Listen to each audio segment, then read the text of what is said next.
What's up, y'all? Welcome to the Checkpoint with your host, Croc 4300.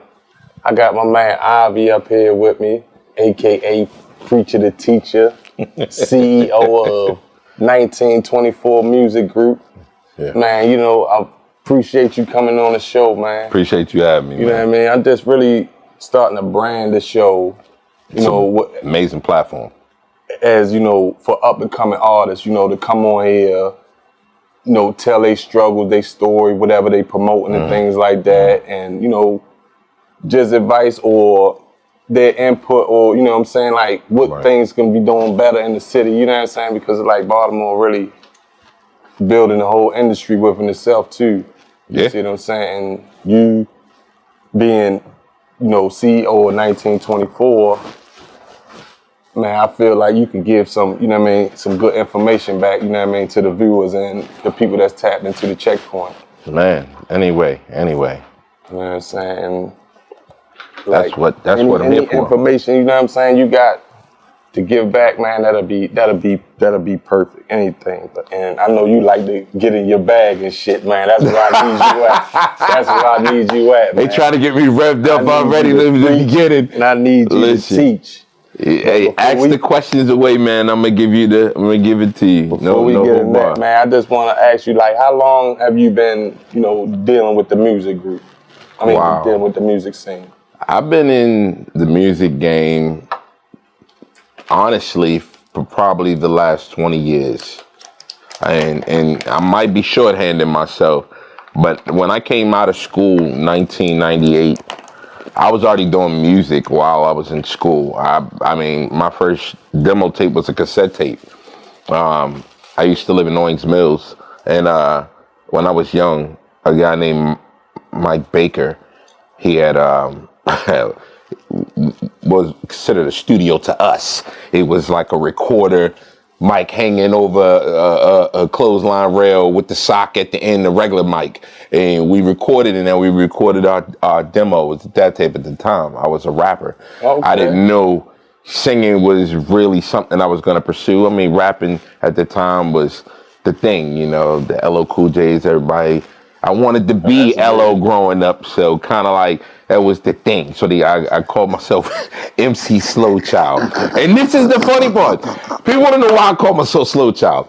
Well, I was one of those kids growing up that just loved music so much, and unfortunately, I never focused on school. So I caused myself to get put in special education from middle school to high school. I think I stayed in special education, not because I had to. I think because I was just being lazy. I was just so into girls and stuff like that, and the music and stuff like that. So MC Slow Child, due to the fact that I was in special education, I felt like it was the fit name. One, I didn't want nobody to know it was a special education, because I thought it was the most embarrassing thing ever. But, you know, I think growing up, I came to accept, you know, the fact that you only where you are because you choose to be there. And I didn't make preparations to get out of it, even though they were forcing me to get out of it. It was easy. I chose the easy route.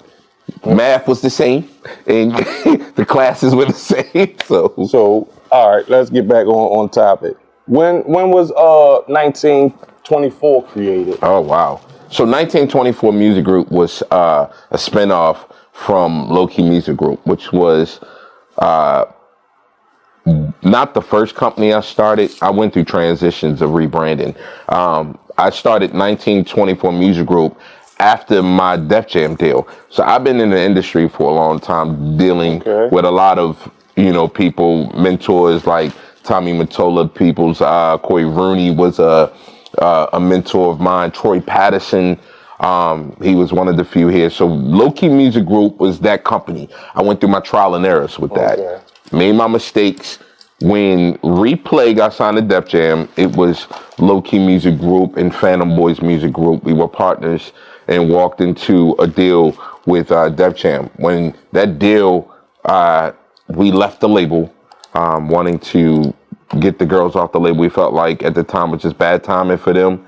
I needed to rebrand myself. I felt like I was carrying old baggage from years before. I mean, from the London Savoys, everybody that I've ever worked with, the West Avs, all the groups that I've ever put together, Just Us, and there's a plethora of groups. They all came from me.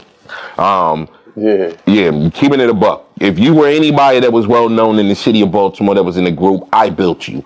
Nobody did groups like I did, and nobody still can't do music groups or artists like I do. I don't care who you duplicate, who you praising. I am the originator of the city when it comes to that. So I didn't do drill, so I can't take credit for that. But I actually got a chance to work with them. So 1924 was my rebranding, was my fresh start. That's when I met you guys, Fresh. It was the beginning of a lot of things. I just came home from jail. I did prison time for making some bad decisions. So that I wanted to start all over with the fresh start, new mindset, new artists.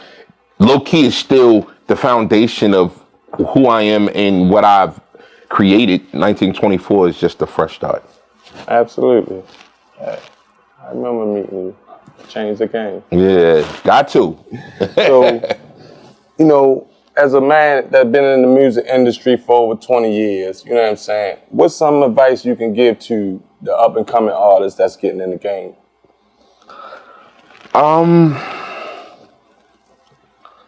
One of the things I would say is, God, this is such a touchy subject. But one of the things is get out of your way. I think I'm 44 now, and I've been doing this ever since I was 20. Artists are so stuck in their way. From when I came in the music industry to now, there isn't much change as far as expectations. What's changed is people's mindsets of trying to cheat the game for quick success. And all those quick successes either ended up dead because they didn't learn the business aspect of being. Those who survived in the business, they understood the transition from street to changing my life, not to be caught up in my old lifestyle and think that I can excel. So that was a thing. You guys got to stop thinking that somebody owes you something for your talent. Nobody owe you nothing. You owe yourself everything. I'm sorry. While we doing this, let me toss this over here. This is the phone call. You owe yourself everything. I'm so sick and tired of artists expecting to get with people like yourselves, myself, that can be pioneers or mentors to them, and then just because they got talent, they think that somebody's supposed to pay their way.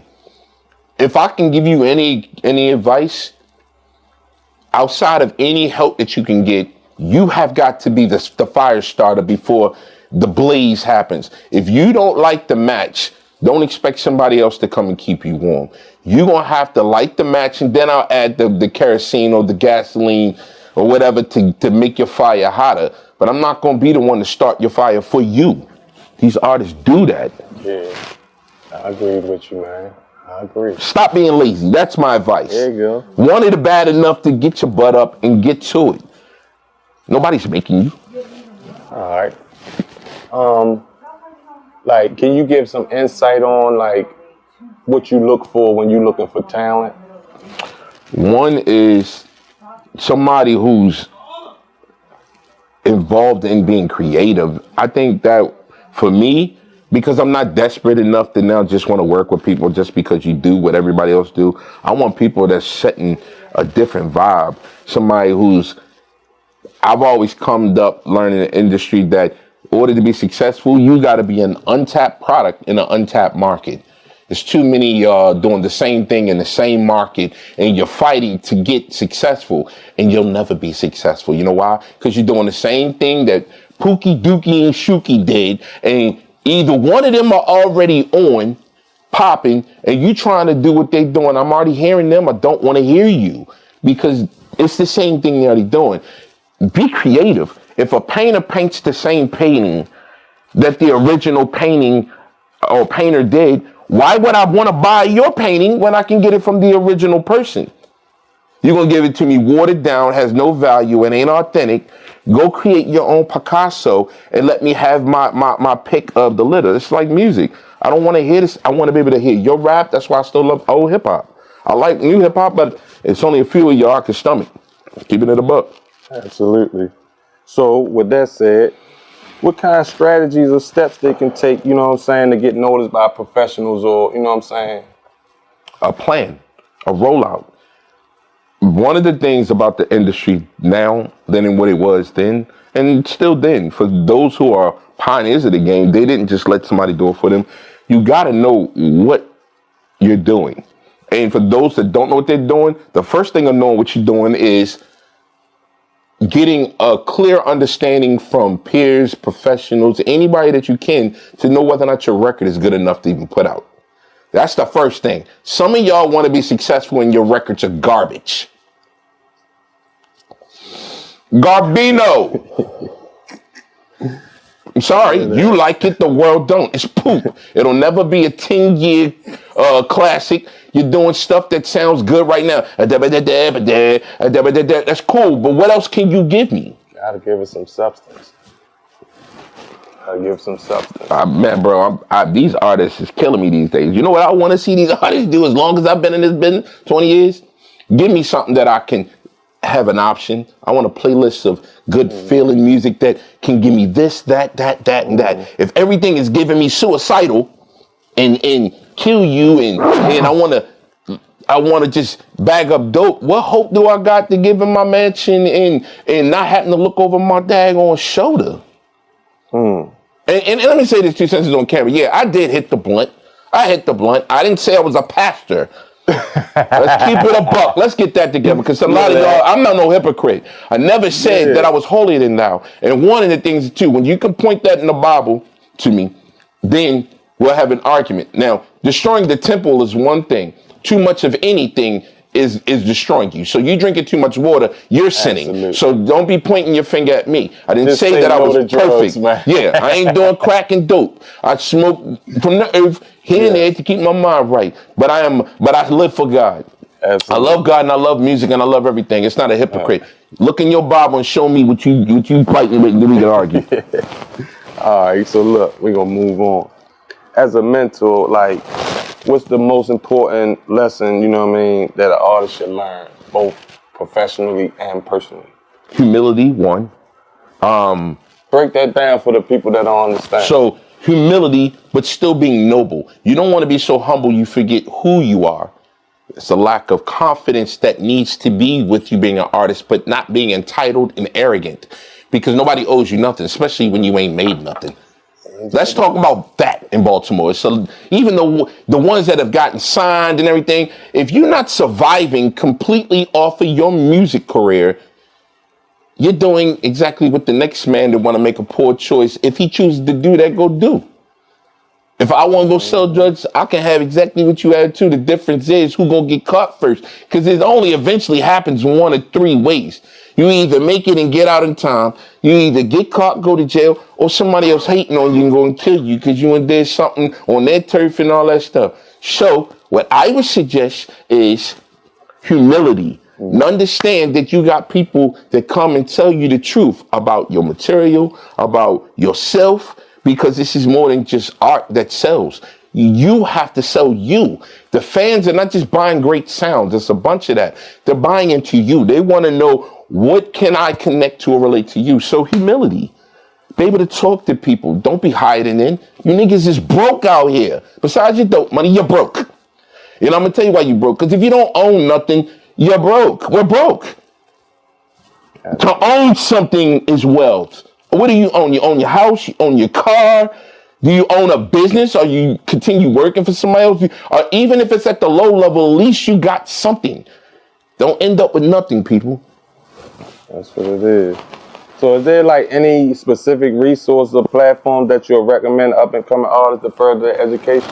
Yeah, and I'm sorry, yo, I'm going off. No, go ahead, get in your bag. I need you right where you at, man. I took this as a reason to get all this aggression out of me, because I've been too peaceful too long. Real shit. I need you right where you at, I just get tired of the entitlement. I'm here for a reason, because you know what? No, a lot of people don't like who I am. And you know what? It's sad, because a lot of you don't know who I am. You only know what you've been told. You have yet to find out the truth about a man, and whether or not I can add substance to your life. And even those that left, whether they want to admit or not, cause substance. Because if you're doing what you got to do to win out of arrogance or spite, then I still won. because I motivated you to get on your stuff because you weren't doing nothing before you met me. And even when you were doing it, you was halfway doing it and never got done. So if I motivated you to get on yourself, then I won. I'm not here to make all the money off of people. I never said that. You did your job. I did my job. That is my purpose. So artists, you gotta be humble. You gotta know who you are. You gotta be consistent. You gotta know what you're doing for you before somebody else comes and believe in what you believe. If you don't believe it, I'm not gonna believe it. Somebody else not gonna believe it. You gotta come wanting to do what you, without force, without somebody constantly telling you what you have to do. If somebody got to tell you to get up to get your dream done, it's not your dream, it's theirs. Absolutely, man. There you have. You could have said it no play to that, man. I'm feeling it, man. You got something else you want to get out your chest, man? So sorry if y'all feel like that's why I need you on the show. Yeah, bro. Forget they think I took something from you. I ain't take nothing that ain't mine, that I didn't earn, that you didn't pay for. People got to understand, nobody owes you nothing. You got to earn the right to get everything that you need in life. And hopefully that you realize that you're good enough that you ain't got to take it. That'll just come. Some of y'all ain't get that. Y'all think y'all got it because you earned it. You're taking it. And that's why it don't last. Some of y'all not really real. You call everybody else out, try to put dirt on everybody else's name about something that you ain't got no proof with. But you can't show nothing of progress of what you've done for somebody else to benefit. Be humble enough to be around real people that been through real things so you don't have to go through it. Absolutely. Don't mean that I'm better than you. It's something I can learn from everybody I've dealt with. Just because I got experience do not mean that I can't learn. So I'm one of those guys, unfortunately, in the industry you're going to meet that don't wear his arrogance on his shoulders if it's a privilege to meet me. And nigga, it's a privilege to meet a nigga like me. It is. Because I've been in some doors you never will get in. I've been in some buildings and respected people and put work in that you ain't even begun to understand. So yeah, it's a privilege to meet me, but I don't wear that arrogance on my shoulders. You know why? Because I want people to realize that you could achieve and be just as good, if not better than I have. And I'm still on my journey. Don't get it twisted. I'm still in the race. I ain't done. I got a whole family, 6 kids and a wife that I got to live good for and be at my best for. And even outside of them family, a mission that God has put in my heart to be effective out here for some of y'all that's lost. Because you think that what you got devalues who I am. I don't impress you. The love that I get from my wife every night does not deteriorate because you think less of me.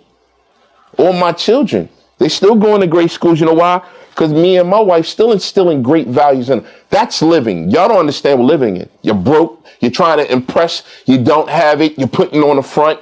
Can't even, I've been around some of you ballers that claim y'all stunting in front and niggas ain't got the money and then talk about dudes. Yes, I'm one of those guys. If you're going to be down my camp, you're going to pay a small amount of something. You know why? Because you can't expect anybody to give you a big amount of something to help your dreams and you're not willing to put something in. Ain't nothing for free. Labels don't give you studios to go in. They give you a budget when you get to a distribution aspect. And even if they're willing to give you a studio to work out of, it's an investment. And trust me, they put in you a position to make money so they can collect their shit back first.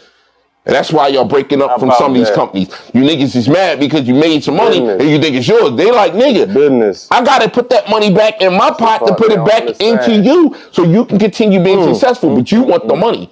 But you ain't putting nothing in. How do you own anything? How do you claim anything? You niggas is silly out here. Let's go, man. Let's get back to it, man. I'm loving this shit, man. I need got my man Ivy preaching and teaching up this bitch in his bag. Let's go. Then they ain't got the stuff in me, so you know I'm talking about shit. All right, so yo, can you share any success story or any other artists that you work with? You know what I'm saying? That overcame the struggles. So I've been blessed enough to write for Raheem Devon, do a lot of several deals and stuff with Rough Ends. I'm looking to actually be working with them recently.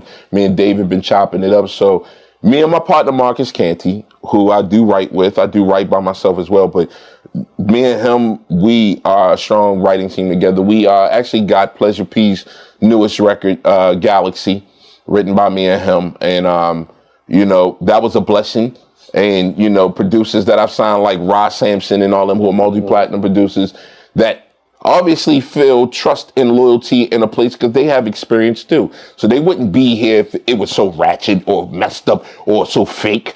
We got real people doing real things. The new Kevin Gates record, that's his. Ceremony, yeah, that's on the team. The Rich the Kid record that just came out, yeah, that's on the team. We even got the intro to, the Pet Master P, Bet on Black, Revolt joint. But that's not about boasting, meaning we're not concerned about what anybody else thinks or doing. We're just focusing on our journey. And God gonna open up doors. You know, some of y'all might got more plaques, more all that. And great. You think I'm salty that somebody else is winning? I would be shorting my blessings hating on the fact that you niggas is trying to be great. What kind of man would I be to only be the only successful person? But there's room for me too. So don't worry about whether or not I'm eating. As long as my family out in the streets, I'm doing what I'm supposed to do, baby. Absolutely. All right. What's your thoughts on the importance of networking for up-and-coming artists? You know what I'm saying? You got any tips for how they can build their network? Get outside. Some of y'all too comfortable in the house. What I started from was nothing. No car, no house. Living with somebody. I was a young, inspirational house hopper. After high school, I ain't finished high school. You know, I went high school. I had to go back. They let me go across the stage. I had to go back for one measly test that I failed in science and didn't go back. Poor choice. That now I got to go back and get a GED for. You know, these are decisions that I had to make. But I've done so much without it. So, like, yeah, you know, I'm sorry, I'm holding the blunt, man. I'm a big thing, man. So, so like, go out and meet people. I stood out in front of labels in New York when I never even lived in New York. You know, before I even got a chance to experience what New York was about, I would take the bus out there, literally the Greyhound, because it wasn't a China bus until a period of time after that. And that was like a blessing because it was cheaper. But you took the Greyhound to Manhattan and stand out front of the labels waiting for people to come outside and ask. They probably thought I was a weirdo. What do you do? Who do you? I do music. I know talent. I could bring you stuff. I built my network that way. People just respected my hustle, and from that built relationships. And even when I was out there in the streets, I took care of the people I was around. So they respected the love shown. So you got to do something. All right, so here go a tip. You want to get radio for y'all, right? This is how you network. I know a lot of y'all want the radio guys and the DJs to just play your record because you got a relationship with them. Unfortunately, that's not going to always work. These people may not charge you a boatload, and if you find the right people, it's not a lot of money. You can go to a radio station and set up a meeting, play your records, see whether or not the program director put it in, get some food, because you got to feed them. It's called, a lunch meeting. Have those meetings, they go in the boardroom, you order food for the VJs and the staff. You're going to have to put some money into your career. You're going to have to come with something because people got livelihoods. They got bills. Yeah. And just as much as you want to believe that you're supposed to be successful and people believe in you, people also out here working to try to feed their family too. So these videographers that y'all want to just low blow, understand they got homes and bills too. These studios that you want to get for the discount because your dream, understand that that's light bills there, and they're trying to make a profit to pay at home too. So you got to network, and the only way you're gonna network is if you're gonna have to break bread. That's why they say without a test, there ain't gonna be no testimony, people. You're gonna have to go through some struggles, some hard times, in order for you to have a reason to say I'm successful because I went through this process and look, I came out. That's the only way. That means you're gonna have to go broke sometimes. Absolutely. Real bosses do. All right. What is your vision for the future? You know what I'm saying? The music industry in 1924. Man, I just want to be a beacon in my city. I want a beacon in the industry. I put a lot of time in. I've been very humble over the years, and humility sometimes. If you don't know the difference between being humble and being noble, you'll get lost in that to the point where people will step on top of you, walk over you, misuse you. And you know what? You can't blame nobody because of the foolishness.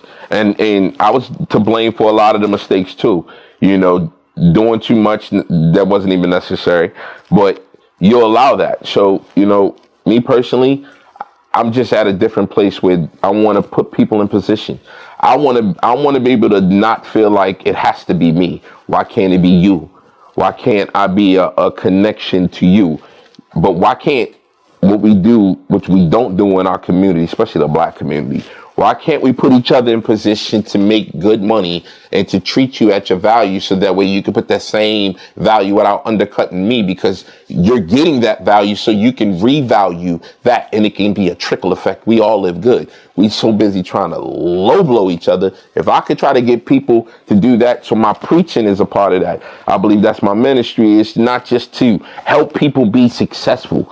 That is so easy to do, and then look at so many of y'all who failing after y'all get your opportunity because it's a lack of education. So I'm here to hopefully be appreciated, not to be compensated, even though my family got bills too, to hopefully instill knowledge in some of y'all and y'all take it and apply it. So that's the future, to be able to be a beacon for people. And I know that whether you do or not, God's going to see me good because of my mission. He's already doing that. I ain't even asking.